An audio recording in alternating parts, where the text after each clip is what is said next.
Vejo como o país ele tem, principalmente a região sul, né, ele tem uma pujança muito grande na avicultura nacional.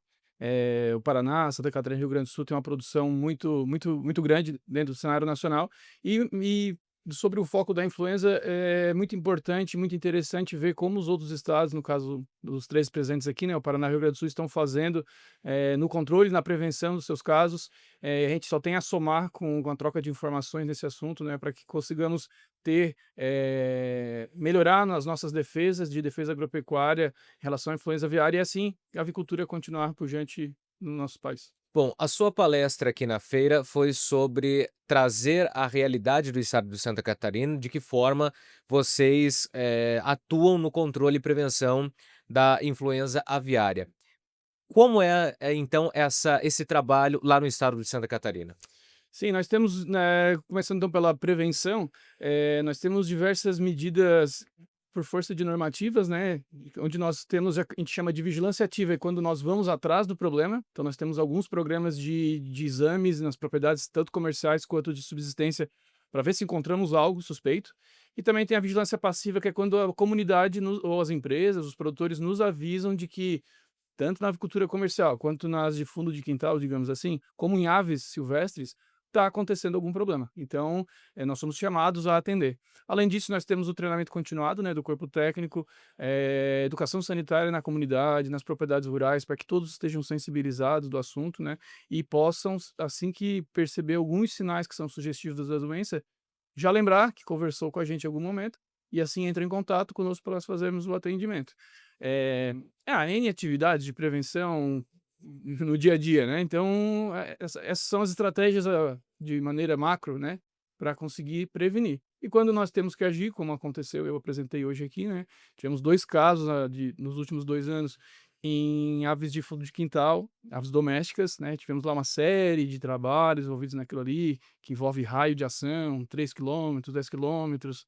A gente chama isso de área de emergência, né, onde temos que fazer mais de 1000 visitas dentro de poucos dias. Então, são muitas atividades envolvidas com o mesmo fim, né, que é a defesa agropecuária.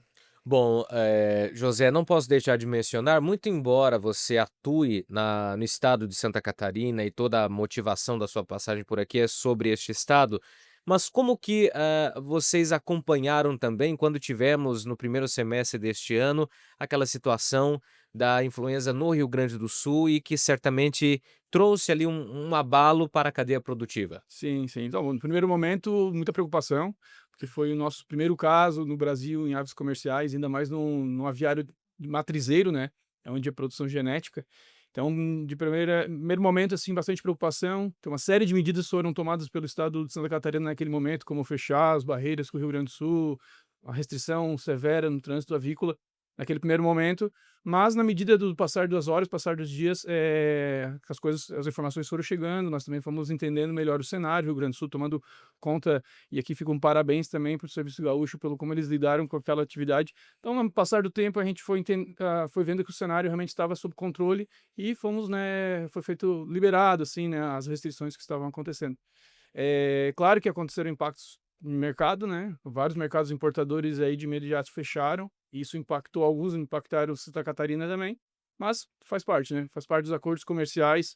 Eles trazem que em caso de influenza, e cada país tem a sua regra, caso de influenza aviária, terão alguns impactos que atingiram o estado de Santa Catarina.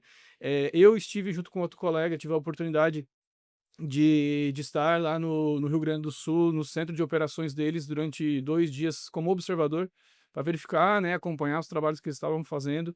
Então eu sou testemunha de dizer e dar aqui os parabéns para o Rio Grande do Sul pelo trabalho que eles fizeram, foi realmente incrível, e fica os parabéns pra eles. A defesa sanitária no Brasil, ela é vista como muito boa, como exemplar. E claro que alguns estados até se destacam ali na defesa sanitária, principalmente na avicultura. A que fatores podemos atribuir esse bom posicionamento, essa boa defesa, sanitária no nosso país? Eu acho que, primeiro, a importância da cadeia agrícola, e a produção animal, mais especificamente para o Brasil, né, no caso de Santa Catarina, são 30% do PIB do estado é com o agronegócio, então, a nível de Brasil, isso também é. Então, para que essa dependência econômica realmente se mantenha de maneira sustentável e estável ao longo do tempo, é necessário que os estados tenham os seus serviços de defesa agropecuária, sob o guarda-chuva do Ministério da Agricultura, né. Então tem os seus serviços de defesa agropecuária estruturados, com equipamentos, com veículos, com pessoal, com treinamento, com materiais, né. Isso requer investimento público, né, com as suas parcerias, enfim, mas requer um investimento público constante, concursos públicos, né, para que essas empresas, agências, institutos, companhias, né, cada estado tem o seu jeito, que a defesa agropecuária as defesas agropecuárias dos estados se mantenham fortes e com isso a nossa produção, tanto animal quanto agrícola, né, seja sempre da maior categoria para competir com os mercados internacionais.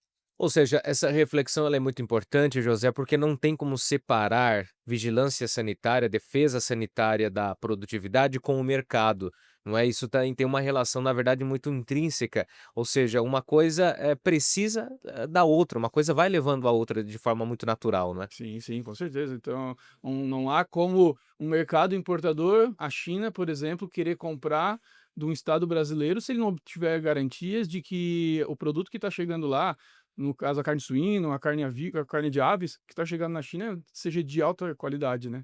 Então, para que consigamos demonstrar as garantias que o mercado importador precisa, nós temos que mostrar que nós temos.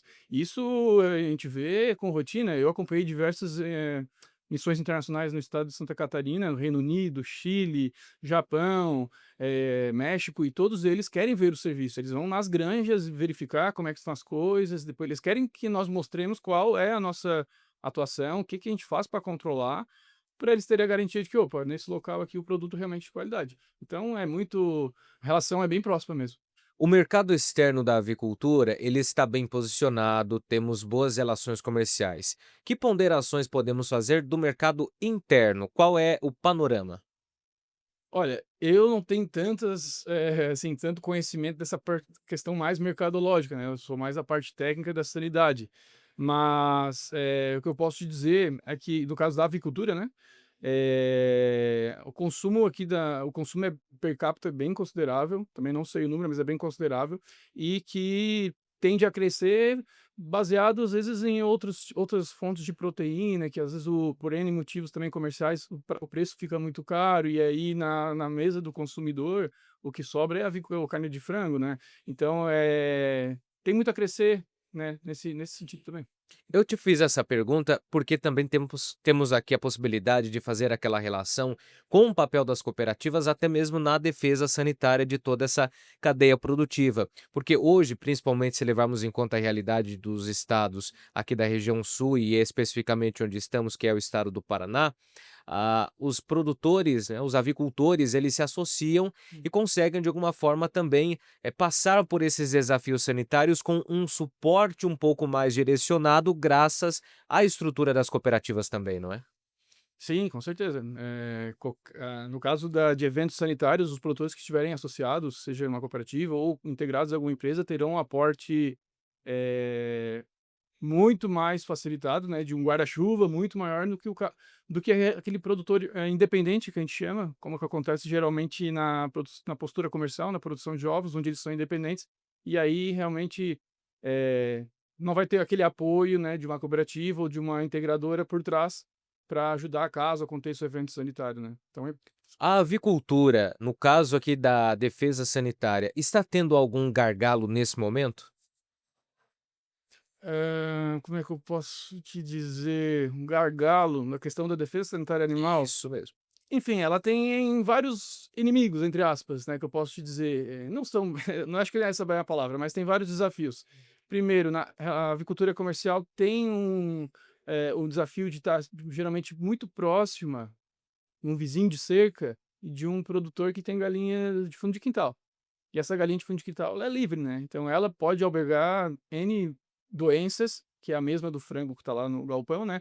Então é um desafio bem importante, inclusive uma produtora do Mato Grosso do Sul falou aí que falar comigo, perguntar como que Santa Catarina lida com essa questão das aves de fundo de quintal e próximas a aviários. É uma questão bem delicada. E também as próprias aves de vida livre, né? Porque elas estão passando voando por cima do galpão todo dia. Então é onde que é a importância de que a resposta que eu dei para ela, né, não tem como a gente cuidar de coisas que estão fora, né, o mundo é muito grande, mas o dever de casa o que que é? A biosseguridade, né, e aqui eu acho que fica o núcleo da minha resposta, o gargalo, assim, o desafio é manter a biosseguridade, manter toda a questão estrutural, todos os tópicos de biosseguridade em dia dentro uma granja comercial. Nós vamos finalizar a nossa conversa trazendo como ponto final, esse relato que você nos trouxe sobre essa moradora, essa produtora do Mato Grosso, que fez essa pergunta de como o Estado lida com essa questão. Nesse sentido, podemos concluir que outras regiões do Brasil talvez precisem olhar com mais atenção para a questão das suas defesas sanitárias?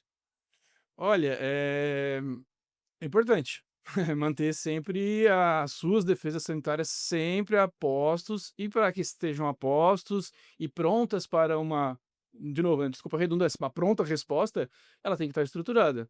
Tem que ter gente pronta para responder, com material, com veículos, com equipamentos. Então, é uma atenção constante, né, que todos os estados têm que estar sempre com a sua equipe em condições de fazer o bom serviço. E falando por nós, nos nossos casos, quando nós recebemos os 2 casos positivos, no dia seguinte a gente já estava trabalhando com todo o material necessário, com toda a equipe necessária, ou seja, a gente teve que mobilizar e só consegue fazer isso quem tem as coisas fácil, né. Não vou ter que mover uma montanha para conseguir fazer uma atividade no dia seguinte, não, conseguimos fazer porque as coisas estavam próximas. Então é o que fica assim, né, que eu vejo muito importante que os estados estejam preparados realmente para essas situações.